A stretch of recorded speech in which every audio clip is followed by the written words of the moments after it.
Greetings, everyone. Welcome to another edition of the Peaceful Solution Character Education Program Teacher Certification Course. My name is Mr. Kraus. You can be seated wherever you are. Thank you for joining us, both here at the Peaceful Solution headquarters and online. It's great to have you again. I know it's very hot. Of course, what do we expect? Here we are in Texas. If you're in Argentina watching right now, it's probably very cold. Wherever you are, strap yourself in, enjoy yourself, and let's get ready to learn let's get ready for another power-packed hour. When I say power-packed, it's not because I'm teaching it, it's because the Peaceful Solution, remember, knowledge is power, okay? So whenever you're learning from the Peaceful Solution, you're going to get a heavy dose of power to make better decisions, power to avoid negative influences, negative choices, and power to live, because that's what the Peaceful Solution is all about. It's about teaching us, to make better choices so we can live, and not, like the road less traveled talked about, join the dead, dying, and the sick. We don't need to do that. We can avoid those traps, and we can teach others to do the same through moral character education, as we're learning here in the Peaceful Solution program. Okay, so we left off in Chapter 5, Responding to Disrespect, and Chris had left off on page 139, where it says one more thing about bullying. Thought the teachers did an excellent job of Chris did an excellent job last class, I noticed, of taking us through this story about bullying in schools, about the young man in Washington State. Gave us a lot of great background information on the young boy. I think he was 14. And that was really enlightening, because we really do need to understand why people act the way they do, or why they act out the way they do. A lot of times we just take it for granted. We read a news story and it says boy walks into school with gun, shoots person, and then it talks about all the mayhem and all the people responding to the disaster that just took place, but very little is known about the shooter himself, his family, his background, his upbringing, his mental condition, etc. And all these things are needful for us to understand why people do the things they do. And Chris showed us, all the different examples of what that boy was going through at the time that nobody would have known about, had they not researched it like the Peaceful Solution does. We're not just here to tell stories and, for likes on Facebook, or, what do they call that? For glorification purposes of blood and gore and etc. We're here to educate people on why people, how people could have avoided those choices they actually made, had that boy been offered the help that he needed. As Chris said, all the help came after he got in trouble. Then everybody got interested in his life.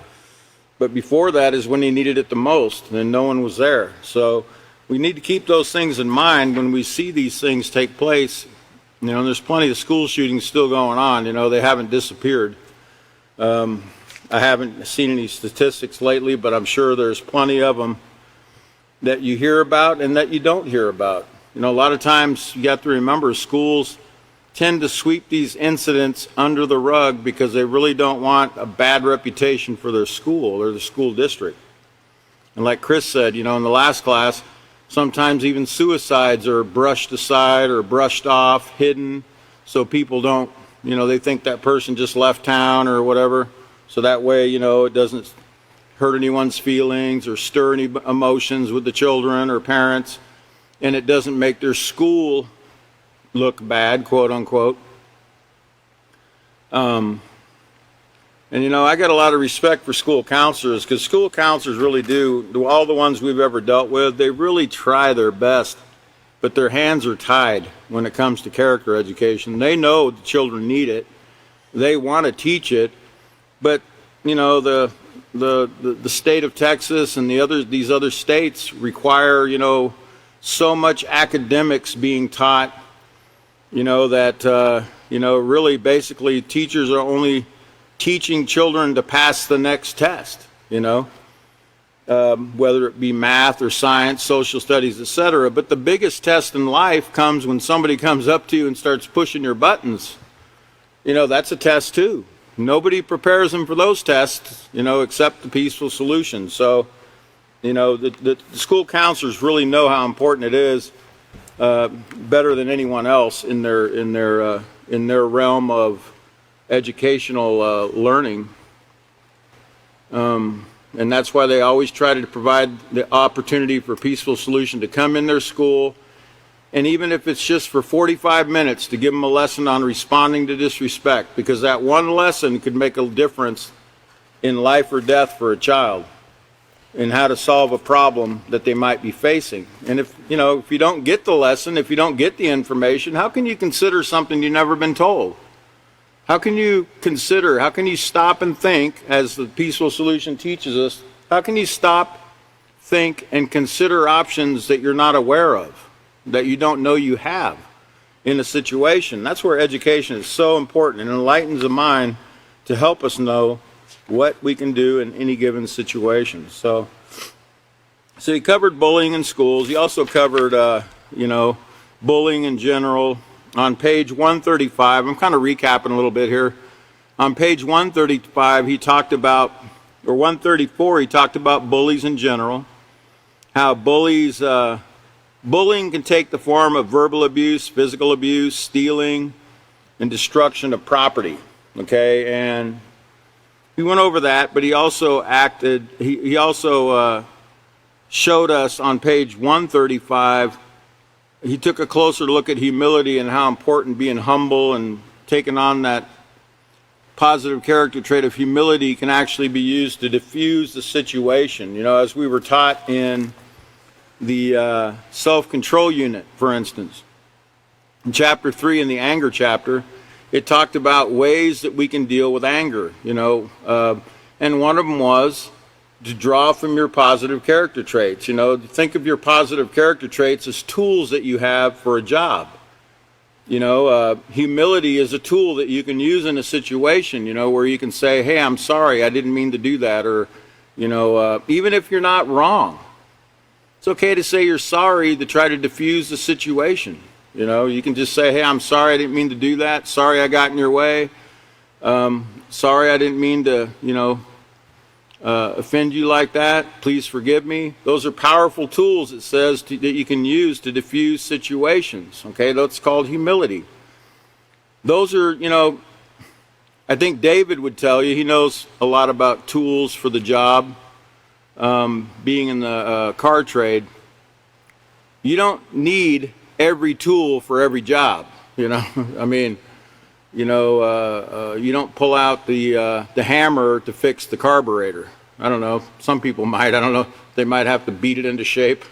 I haven't seen one do it. I'm not a mechanic, but I don't think they need a crowbar, to take the engine, to fix the gas tank. Or I'm kind of struggling because I'm not a mechanic, but there's certain tools you don't use, okay, for certain jobs. But, you grab the right tool. And humility is a huge tool when it comes to solving problems that you're having with somebody that are escalating. When somebody's trying to push your buttons, trying to get a reaction, calling you names, possibly calling you something very offensive, which I witnessed just the other day in a public place. I witnessed somebody calling someone a name that would actually get them killed in places on this earth, that would actually get them killed if they said it. But because the person that was involved practices the peaceful solution character education program, that didn't occur. He didn't get a reaction. Okay? Now, remember, not everybody's learning the peaceful solution character education program. But if you're here right now and you're learning the peaceful solution, you have an obligation, a moral obligation, to diffuse that situation yourself. And I watched this person do it. Okay, I watched this person do it. I watched him, and he handled it very well. Okay? But be on guard, because is that going to be the last time that's going to take place? I know. You know, you're going to have plenty of opportunities to exercise your humility muscle. Okay? Which, let's look at it here. Let's read about humility, because I think that's so important that we have this character trait. Remember, it's one of the positive character traits. On page 135, it says, humility is a positive character trait. A humble person has the ability to sacrifice being right in order to avoid a confrontation. Being humble should never be confused with being weak. It's not being weak. You're actually strong. What I witnessed the other day took a lot of moral strength. It didn't take muscles, In fact, you have to relax your muscles when this takes place, because what that person was being called, you have to relax your tongue and not say anything. You have to relax, try to relax, remain calm in that situation, because if you get all uptight and you start exercising that tongue muscle, it's a big muscle too, There's probably a lot of muscles in your tongue, huh? If he'd have done that and he'd have started spouting back and retaliating in that situation, the way that person was talking to that person, that could have escalated very quickly into something very deadly. Okay? Extremely deadly. Okay? So I was very pleased to see the peaceful solution in action and see how it was able to diffuse that situation, and nobody got hurt physically or verbally. Nothing, Now, the person who was called the name, am I saying that didn't hurt their feelings in some way? Of course it does. Nobody likes to be called names.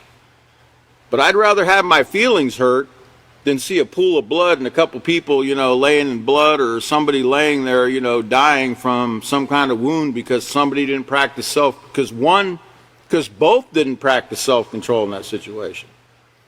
So, we all going to get our feelings hurt at times, but that's okay. Okay, we can handle it. We're learning how to deal with these things in the peaceful solution. So it says, being humble should never be confused with allowing a bully to take advantage of you or being weak. It takes self-control to stop and consider the best and most effective way to handle a situation.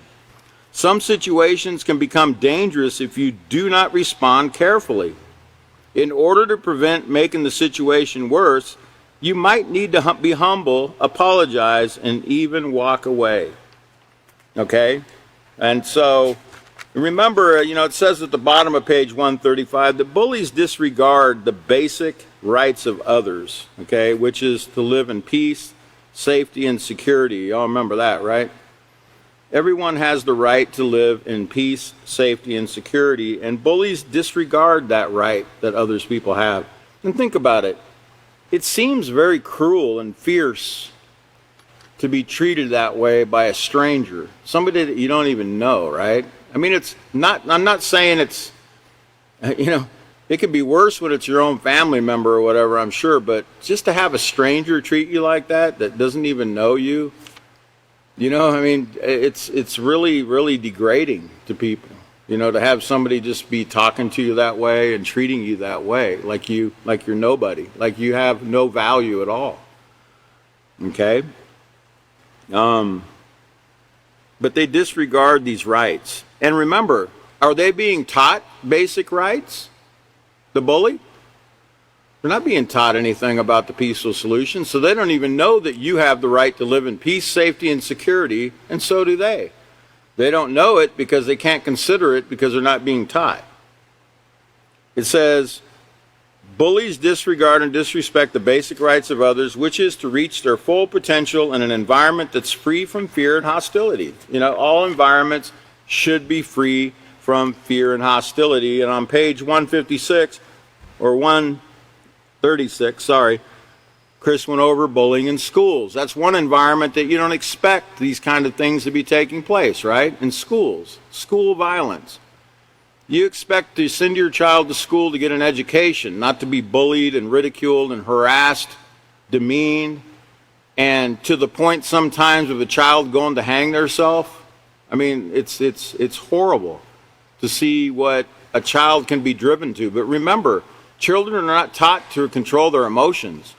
So when they're dealing with embarrassment, when they're dealing with fear, when they're dealing with hopelessness, remember those are some of the negative character traits, or I'm sorry, negative emotions that chapter 2 of the self-control unit taught us about. Remember, it's not the negative emotion that's the problem, it's uncontrolled negative emotions, okay? And a lot of times children don't even know what emotion they're going through, let alone how to control it. They've never been taught how to control their emotions. So what they do is they just do what they know to do. You know, what they've seen their friends do, what they see on television, or just what their own mind's telling them to do. Okay? They're under their own influence, you know, their own influence of their own thoughts. Okay? So think about it. It might seem to us like, wow, somebody took their life because of that? That's pretty, there's so much, it's a finality, you know, you're actually ending your life. It seems like they should have known better than to do that. But remember, when you're not being taught these things, it's very easy to end your life like that, not knowing what your options are. Okay, so that reminds me, I want to show you a video that we put together, the Peaceful Solution Character Education Program put together. Oh man, when was it? I want to say it was about 2011, 2010, somewhere around there. But it was an example of school bullying and how when we don't use self-control, like I saw used the other day in a situation that was when this person was being called a very rude name. When self-control isn't used, it can lead to things that are much, much worse. So I want to show a clip real quick of, and these are actual Peaceful Solutions students that helped out in this video, the actors and the people in the background as well. So if we could play the video, let's play the second video about the bullying first.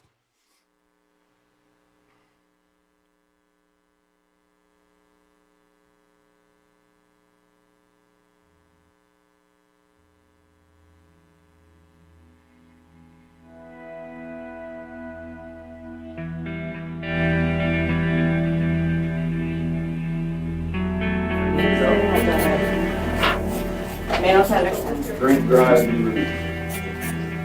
I like him. Hey, what's up, little chaval over there? Let us to your girlfriend one. Hey, pork chop. Hey, listen to me, I say I'll slice you up and eat you like sushi, eh? Come on, man. Hey, look at me when I'm talking to you. Hey, pork chop. Hey, little chicken. Hey, you listening to me or what? Hey, little pork chop. Pork chop.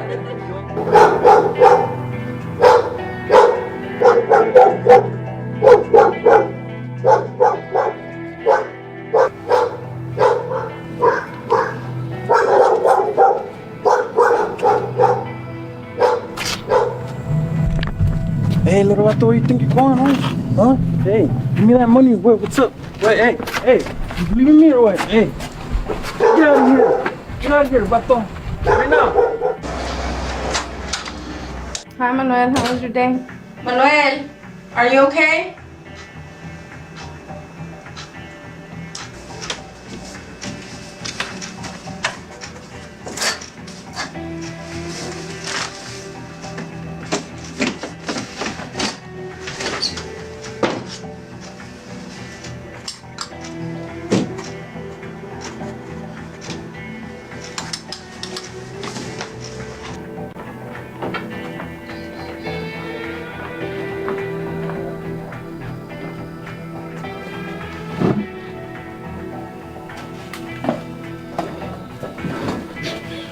Hey, listen to me.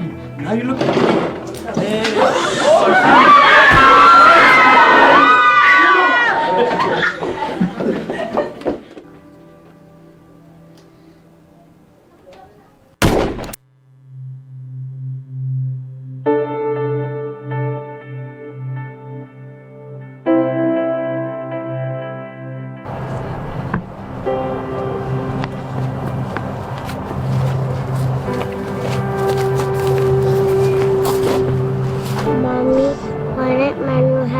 died? Well, honey, it's because he didn't practice a peaceful solution.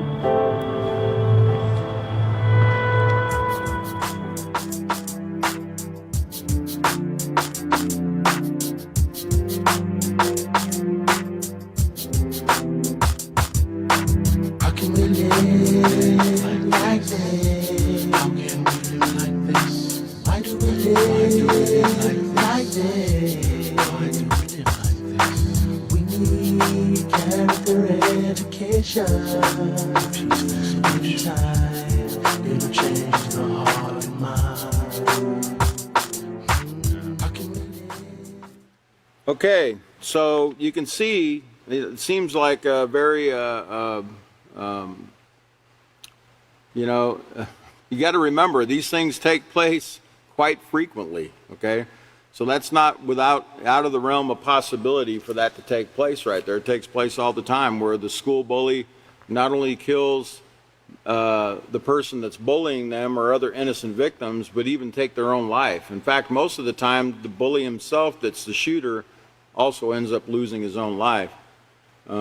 Sometimes losing his life, going to prison the rest of his life, or not practicing self-control. And as that showed us in that video, you know, when we don't use that STOP acronym, we don't stop to think and consider how to handle that situation. In fact, in that video, Manuel's mother, you know, the boy that did the shooting, he said, "Manuel, are you okay?" You know, he could have talked to his mother at that point and told her what was going on. But remember, not all children have been taught to be able to control those emotions, and they'll do things that are extreme. That's the word I was looking for in that video. It's very extreme, but those things do take place all the time. Okay, so let's go over to page 139. That's where I'm going to pick up tonight, where Chris left off on page 139. It says one more thing. Let's go ahead and put up this. Well, wait a minute. Let me read one more thing, and then we'll put up the food for thought next. It says, once you have handled the situation appropriately, let it go. Let it go. Let it go. What's another word for let it go? What's a character trait? Forgiveness, right? Let it go. And it takes self-control to let it go, right? And it takes determination to let it go. Remember, it takes all those other character traits to practice the character trait of forgiveness. I went over that in the last time I was teaching. So it's not that simple, but it is that simple. That's what you have to do. That's what we have to do. Just let it go. It says, when you focus your thoughts on negative situations, you build up hatred and anger that could explode, causing you to hurt others and yourself. Don't become resentful or bear a grudge like we just saw in the video there. Recognize that this person just has not yet learned how to practice a peaceful solution. Well, that's going to be easy for us to do, like I saw the other day. The person that was learning the peaceful solution knew that that person that was doing those things isn't learning the peaceful solution right now. So he could make that connection and he could consider that. But what about the person that's not learning the peaceful solution? What about two people that aren't learning the peaceful solution? Are they going to be able to consider that the other's not learning the peaceful solution? Of course not. You see, this is why it's important that we get this information to all the people, to all the children, to all the adults, to everywhere. If they don't get the information, we're going to continue to see wars being fought all over the world. We're going to be continuing to see divorces taking place in families. We're going to continue to see fights break out on the streets, in the parliaments. Yeah, I see people going to fisticuffs among the politicians. You know, look at some of the parliaments around the world. You know, they get pretty hot and heavy. You know, these guys start yelling at each other, and next thing you know, fists are flying, chairs are flying, words are flying. You know, and these are grown adults. So if the grown adults aren't controlling their emotions, what's the prospects that the children are going to be learning anything positive, right? The children are going to be looking at the adults and they're going to be going, man, I just saw, a bunch of politicians and, this one legislative body, man, they started going at it, man. I guess there's nothing wrong with that. That's how the adults do it. I guess I could probably do that too. Right? This is where they're getting their ideas. They're not just coming up with this stuff on their own. Children are remember the monkey see, monkey do mentality? Not that they're monkeys, but they do imitate what they see. All right, so let's put up the slide food for thought. It says, and by the way, that looks delicious. I love hamburgers and fries. That's like still my best liked meal. So if I start salivating while I'm reading this, I hope I don't get it on my book. Okay, it says, although bullying is most commonly associated with schools, bullying exists in other areas of society as well. For example, bullying can occur in the workplace when domineering men and women bully other adults who are weaker and less powerful. Can we go to the next slide? Just jump ahead so I can show them what the word domineering means, because I'm sure we need to write that in our book. Everybody has a pen, and everybody has pens out here. I can see that because we're all learning to be teachers. So you might want to write this word domineering, this definition down, at least the basics of it. Domineering describes a person who is arrogant and bossy, like a military dictator or a supervisor who micromanages everyone at work. They stand over their shoulder every second, and constantly criticizing everything they're doing, and yelling at them and, barking orders and, this and that, They're not really helping them any, but they're, just making them nervous. You know how I know that? Because I'm pretty domineering at one time too. If you want to know what domineering was, ask David. He's one of our instructors that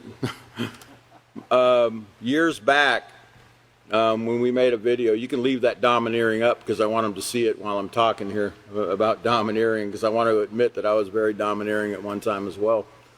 But we had just done an award ceremony in 2009 for Peaceful Solution students, and David had never in his life made a video, and we filmed the ceremony. We filmed the ceremony of the award ceremony, and David went out and he bought a movie maker. It was called Movie Maker. It was some kind of program for his computer, right? And he attempted to make a 1-hour production of this award ceremony we just made.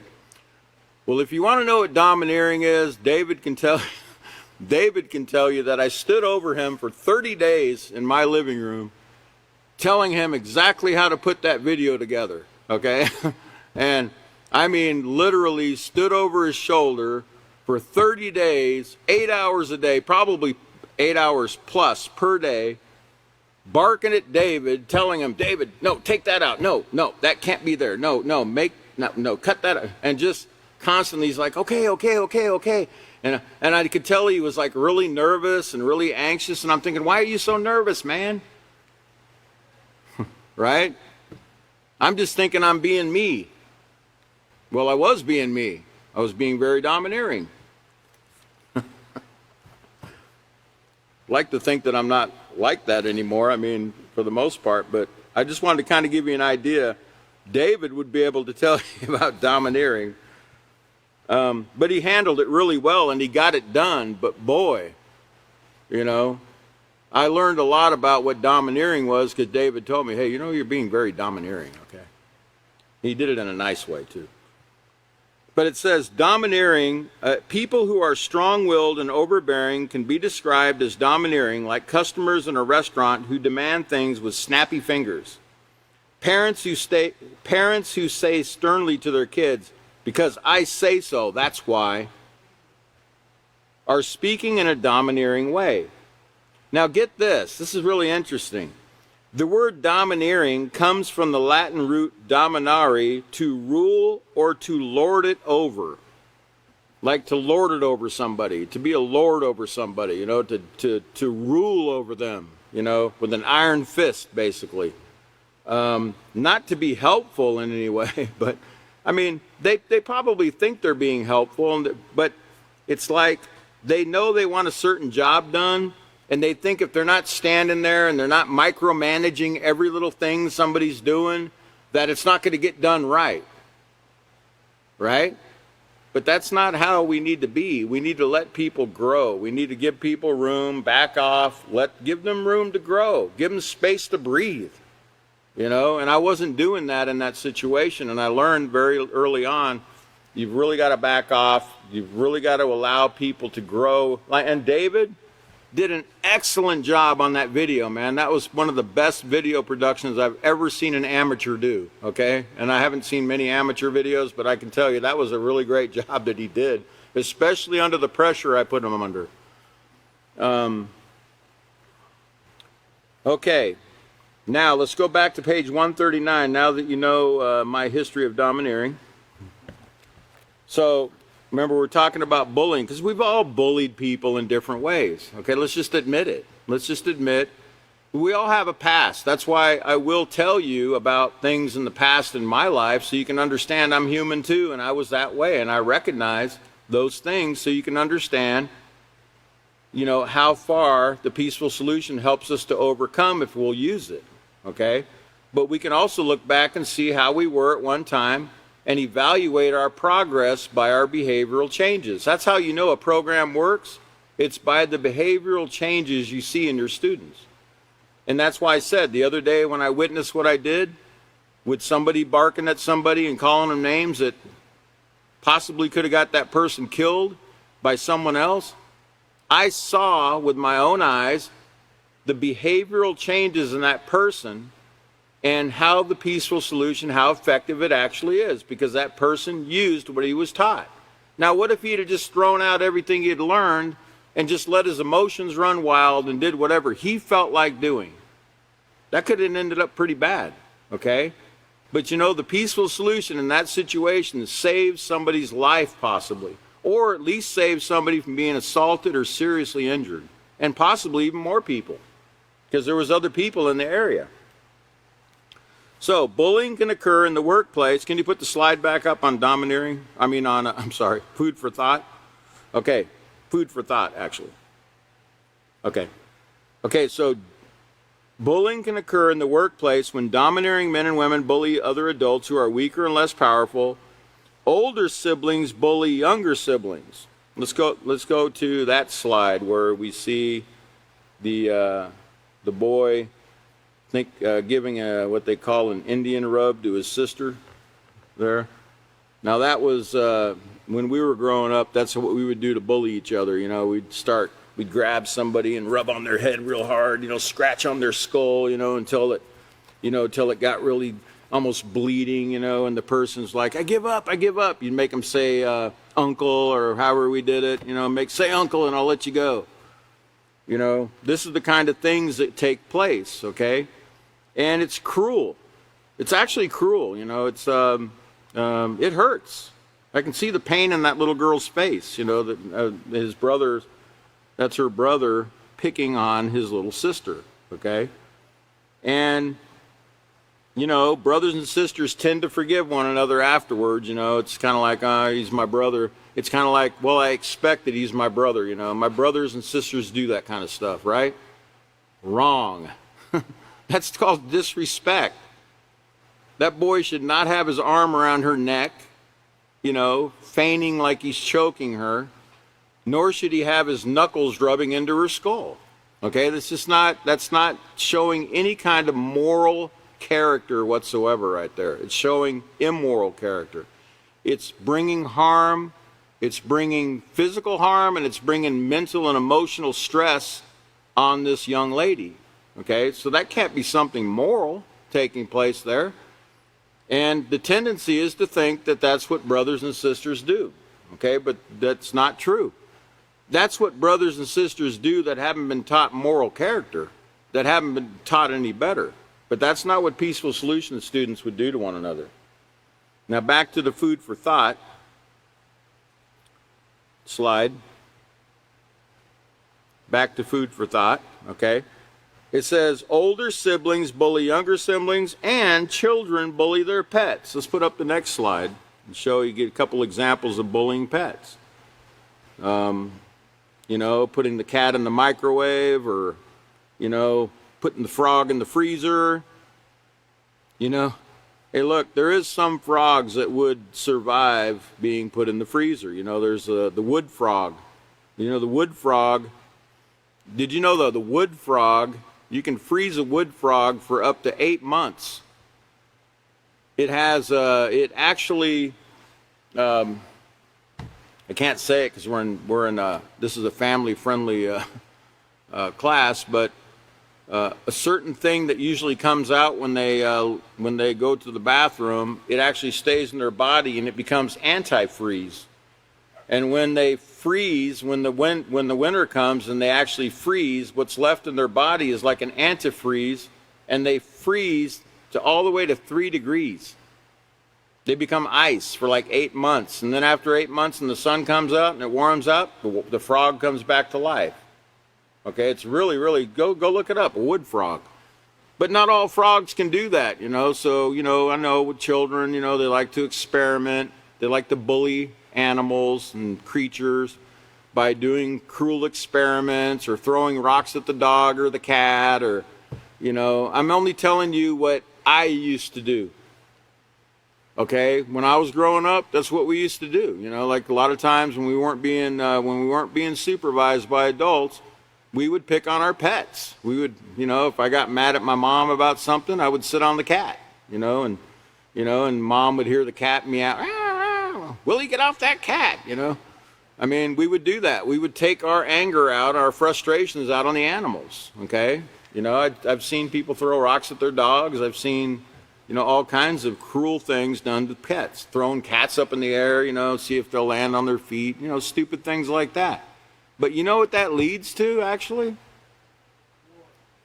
Well, the Peaceful Solution told us in the character unit, I think in chapter 1, that, you know, people that, you know, serial killers start out with lesser creatures, you know, like cats, dogs, and other animals, and they graduate to a higher species eventually, called human beings, and they start killing them.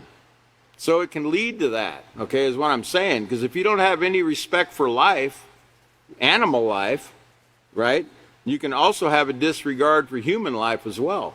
Okay, so you got to learn, you have to be educated, you have to be shown how to have respect for all life. Remember what we learned in the front of this book? It says respect even for the dead, like even for things that are dead, okay? You don't go around robbing tombs, you know? I know they call it archaeology, you know, but I guess, you know, they got to have something to call it when they're stealing things out of people's graves. I don't know, right? Or they're digging up someone's bones, you know, and putting them on display in a museum. You know, they got to have something to call it, you know, so they don't feel bad about their theft, I guess. Okay, so children bully pets as well. Well, is it just children bullying the pets? Let's see. Let's go to the next slide. Is it just children bullying animals? Not really. You know, look at this little calf right here, you know. This is called calf roping in rodeo, right? Calf roping. Well, look at this. Look at this. Look at this big guy here, you know, roughing up that little calf, you know. I mean, poor little calf. Look at him. He's got a rope around his neck. It's almost snapping his spine in half, right? Jerking him. And this guy's trying to rope him in less than a couple seconds, right?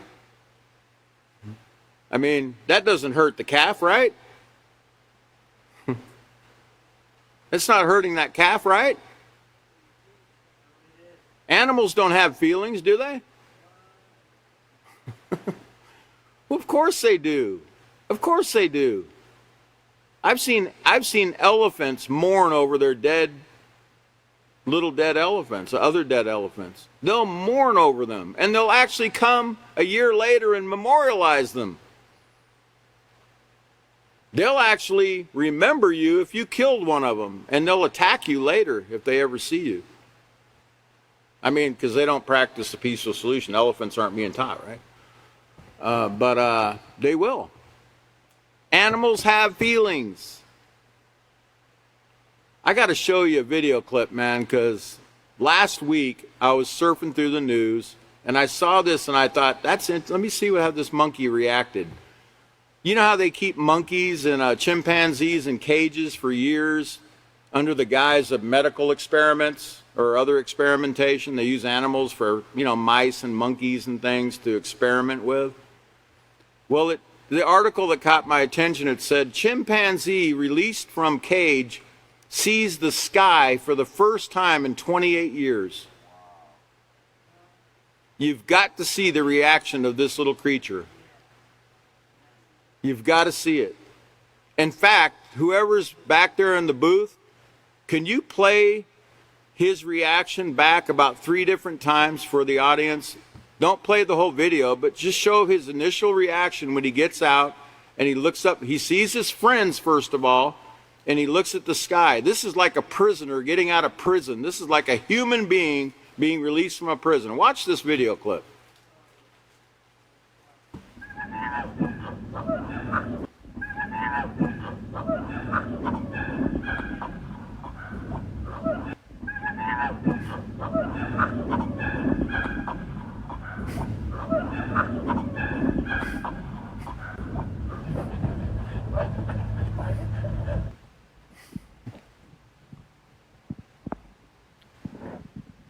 Play that back one more time. Just play that back one more time. Watch his reaction. He gets out, he's hugging his friend, and he looks at the sky with awe, like, wow. His friends are all, man, you're going to love this. I mean, animals don't have feelings? I mean, I saw that. I was really amazed by that chimpanzee's reaction, man. That was really amazing. That to me is like, that's how I probably would have reacted if I was let out of a cage, out of a prison, never seen the light of day, and I got out and I saw the blue sky for the first time. And all my friends were out there waiting. You see all those monkeys out there waiting on him? And he gave him a big hug. When he got out, he gave him a big hug. He gave his friend a hug. Those things right there just should be reminders that these creatures, they have feelings too. They do have feelings. Okay, and we need to treat them with respect as well. Doing experiments on these creatures, like leaving them in cages, and they do some very heinous experiments. They call them experiments, but they're actually torturing these animals. They're torturing them. They're abusing the animals. They're abusing them. The animals didn't sign up to be sent into space. Those monkeys, they put them on rockets. Remember, they shot them up to see if they'd come back alive. I mean, they didn't sign up for that. And I guess the human being that decided to do that, or what about the stupid experiment I seen them do one time where a doctor took a monkey's head and he cut it off and he tried to sew it on another monkey just to see, if he could switch heads. I mean, really? Really? Wow. How smart would you be if you could do that, right? And but what if it don't work, right? Oh, it's just a monkey. Who cares, right? The monkey didn't care, did he? Well, the monkey only gets to live once. The monkey wants to enjoy life, doesn't he? I saw that one monkey that got out after 28 years. He looked pretty excited to get out of that prison. Okay, and now he's going to live out the rest of his years. Hopefully, he has a few more years left to enjoy the blue sky and the rain and his friends and the food and being free. That's why I really don't have any interest in going to the zoo, because I'm not interested in seeing animals locked up just so you can go and pay to see that animal locked up. I'm not interested. Personally, I'm just saying I'm not interested in it. Okay, I'm not interested in going to see another animal that's not in his own environment, okay, where he should be, just for my entertainment. Nor am I interested in going to the rodeo and watching them rough up calves and in the calf roping, and I'm not interested in seeing them. Now, I would have been at one time if I hadn't been taught the peaceful solution and I hadn't known about what animal abuse actually is and how they actually abuse those animals, those trainers in circuses, in the rodeos, in the bullfighting or whatever else. it's all just animal abuse for entertainment, for sport. That's all it is. It's abusing someone weaker. It's abusing a lesser, and you know what's always amazed me about animals? They seem to have a lot of respect for humans. You know, like a dog sees you. Normally, they don't just attack you, you know. They could. They could go for your throat if they wanted to. But you know what they do? A lot of times, even when their owner is beating that dog, they don't bite them. They won't even bite them back. They'll just let them beat them. Seems like the animals have a lot of respect for the humans, right? But it don't seem like a lot of humans have much care or concern for the animals, and we need to. Okay? That doesn't mean we can't eat them, or, you know, if we need to eat a cow, or, you know, something, everybody enjoys hamburgers, but there's even a humane way to slaughter a cow, you know? Okay? So, you know, just be thinking about these things, you know, about bullying. It's not just bullying in schools, etc. It's in the workplace, it's bullying pets and animals, etc. All right, so at this point, going to go back, let's see, 40.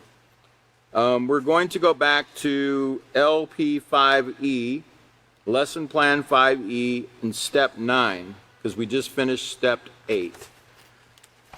And we're going to go into another aspect of called responding to disrespect from the opposite sex.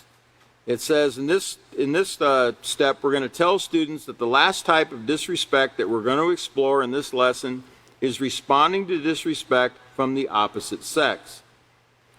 Have students read the section Responding to Disrespect from the Opposite Sex found on pages 140 and 141 in their handbooks, and complete the accompanying exercise found on page 142.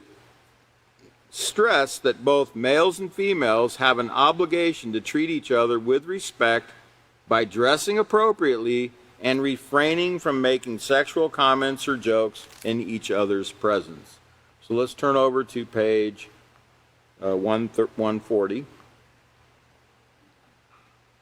Okay, and let's go ahead and put up that next slide, responding to disrespect, for our audience that's out there that might not have a book. And by the way, I forgot to tell you at the beginning of the broadcast tonight, if you don't have a teacher's manual, if you don't have the manual, if you're watching on Facebook, you can go to the top of the Facebook page and you can download any of these manuals. Right now we're in the Respect Manual, which is the third, let's see, hold on.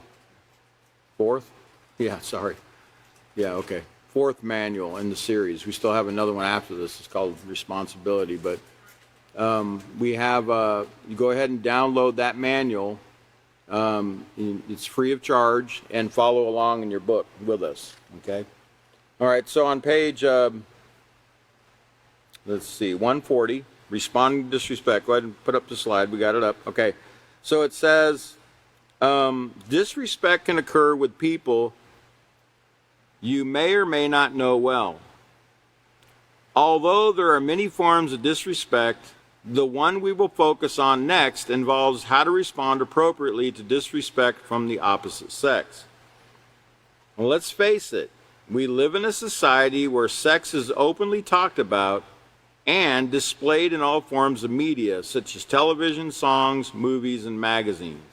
Now, can I ask you a question? Just because society thinks it's normal to be talking about this openly, does that make it moral?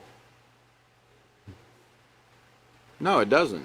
It just means it's accepted by many members of our society, but it's not normal to be discussing these things openly the way they do. Okay? Just because society promotes it doesn't mean it's moral. That's what you have to understand about moral character. Just because the U.S. Supreme Court says abortion is legal doesn't mean it's moral. And I know now, I think they've ruled against it, right? They said now women don't have a constitutional right to abortion. after 1973's decision, the Roe versus Wade. I think it was last year they overturned it, but they still allow abortions. They didn't go further by telling states they couldn't do it. They said, well, the states need to make the choice. In other words, we're not going to be responsible here. We're going to wash our hands of all the millions of babies we murdered here, and we're going to allow the states to choose whether they want to murder them or not. Yes, I said murder. I'm sorry. There's nothing else to call it, you know. Like that little monkey that was kept in that cage for 28 years against its own will, that baby that's being mutilated by whatever source of, hold on, somebody doesn't know I'm in class. Hey, are you watching class right now? I'm teaching class. I'll have to call you back, okay?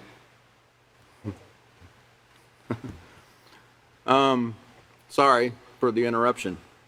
The Supreme Court has left it up to the states now, you know, but they could have said, you know what, it should never be allowed. That's what they should have said, okay? But they didn't have the moral fortitude to say so, you know. So now the states, could you believe there's some states that are actually promoting, look, come to our state and get an abortion. If you come to our state and get an abortion, we'll pay for your hotel, your airfare, your abortion, everything. It's like, now what would be the motivating factor in that? I mean, it can't possibly be money making unless they're just thinking if they bring more tourists to their state, you know, to get an abortion, you know, they'll spend money while they're in the community or whatever. But it just seems really odd that they want to kill a baby that bad. Okay, it seems really odd to me that they want to murder that baby that bad. Okay, and yeah, many of them don't look at it as murder because they haven't been taught moral character yet, so they don't understand. They're being taught that no, it's not murder because we gave you permission. Okay, so therefore it's not murder. But that's not what the peaceful solution teaches. Okay, moral means you don't bring harm to yourself, your neighbor, or anything. Okay, including that baby that doesn't have the right to speak up and say, hey, I'm not really wanting to be aborted here, you know, can you let me live? What occurred to the rights of the child, the unborn child? They have rights too, don't they? Everyone has the right to live in peace, safety, and security. That's what the peaceful solution says. It says everybody does. Now, what's really odd about that is if a woman was pregnant and a man came up and punched her right in the stomach and killed that baby, do you know what they would charge him with? They would charge him with murder. First degree. And they would charge him for assaulting the woman as well, if she didn't die. Isn't that odd? So they know it's murder. They just think, well, we have a license to kill. You know, we have a license to do this. We're allowing you to do this, so therefore it's moral because we said you can do it. No, you saying I can do it does not make it any more moral, okay? It doesn't make it moral.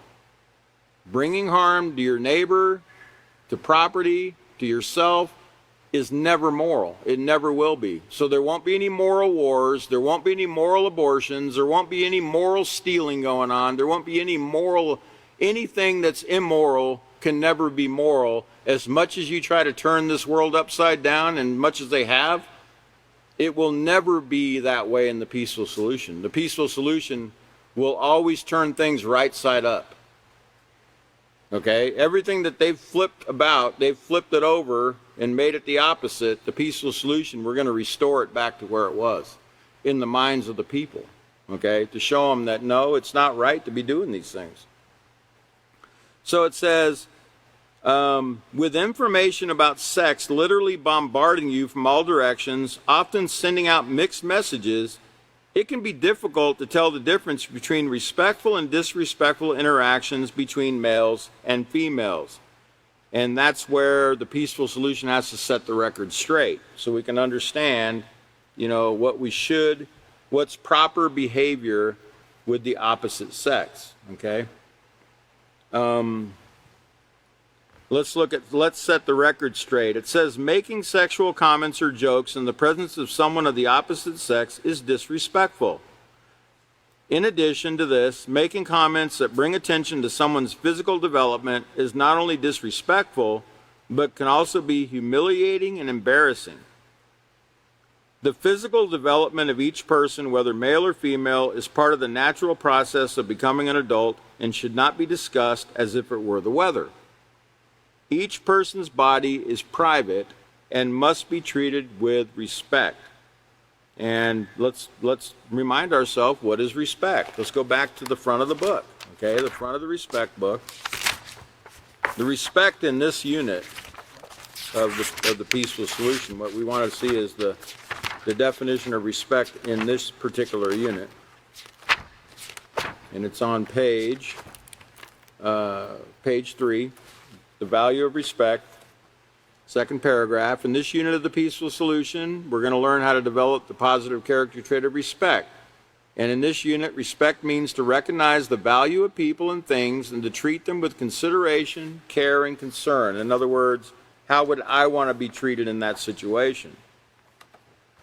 Okay, so it says, girls, if there's a boy in your class who makes sexually inappropriate comments or jokes in your presence, he's disrespecting you. No ifs, no ands, no buts. Remember the old commercials? No ifs, ands, or buts. Shoplifting is stealing. Well, no ifs, ands, or buts. If someone's telling a sexual joke in the presence of the opposite gender, it's disrespect. I don't care how funny they are or how close of friends you are or how close of friends you think you are. That's disrespectful. It's not right. If you're dressing in a way to attract his attention or sending out messages that are sexually inappropriate, then you are disrespecting yourself. Let's put up that next slide because I think I have I think there's a, oh wait. Well, no, go down. Let's see. I guess I don't have the, what occurred to that slide? Oh, there it is. Go down like 3 slides. There's a girl dressed kind of like a floozy. Dressed really loosely there. Go down, go down, go down, go down a couple more. Okay, right there. It says, in fact, that's what we just read. I was supposed to have that slide up when we were reading this, but this girl that you see right here in this slide, see she's wearing the Daisy Dukes, they call them, and the halter top, short shirt, not covering all of herself. That's disrespectful, okay? That's not appropriate dress. She's wearing very tight clothing. It's clothing that's made to attract the attention of the boy, to provoke, or it's provocative. It's meant to provoke certain emotions in a person, in a male, in a man. And men do the same thing. They wear the shirt unbuttoned, open, showing their sometimes hairy chest, sometimes it's not so hairy or whatever, but they're showing their skin. It's not appropriate. It's not appropriate to do in public, okay? And some people don't even wear shirts, in public. If you notice, they'll walk into a store with no shirt on, and many times there's rules against it in stores where they say no shirt, no service. Some people, nudists, will walk into a store with no clothes on. It does occur. There are people that actually think that these things are okay. So we've got to understand through education that no, it's not okay. We got to set the record straight. It's not appropriate. And I'm going to be out of time. I'm not really going to be able to finish this right now, but I want us to be thinking this is where we're going to leave off for tonight. We're going to be picking back up on this, about this responding to disrespect from the opposite sex, so we can set the record straight and we can keep things appropriate. We can keep things on the level, keep things according to the peaceful solution with the moral behavior between the boys and the girls, the men and the women, etc. So at this time, I need to tell you that on 7/12/2023 at 5:30 p.m. will be our next class, 5:30 p.m. Central Time on 7/12/2023, which is Wednesday. And we all hope you'll join us again. We had a great class with you tonight. Keep coming. The Peaceful Solution is the greatest program ever. Have a great evening.